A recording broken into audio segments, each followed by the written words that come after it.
How to switch accounts on Monopoly Go.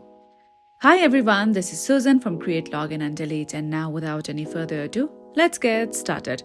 First of all, just open the Monopoly Go application. Okay, here we go. Now you can see 3 lines icon on the top right corner. Tap on it and you'll see various options. Just tap on settings here. Okay, here we go. Now you can see the option of connect account in green. Tap on it.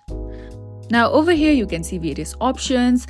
At the moment I have not connected my Monopoly Go to any of the accounts or social media platforms, but if you have connected your Monopoly Go to Facebook or any of the mentioned platforms, then you will see the option of disconnect right beside each of the icons. You can simply tap on it. Then you will disconnect your primary account from Monopoly Go.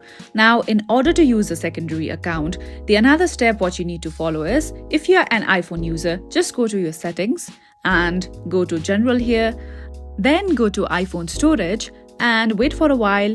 Then scroll down and search for Monopoly Go. Then over here what you have to do is you have to offload your Monopoly Go application and then reinstall it. This will not remove any of your data, but it will clear all the local data that was previously linked to your primary account. And then after doing this step, you can connect Monopoly Go to your secondary account. And that was it for today. I hope this video was useful. So don't forget to like and subscribe.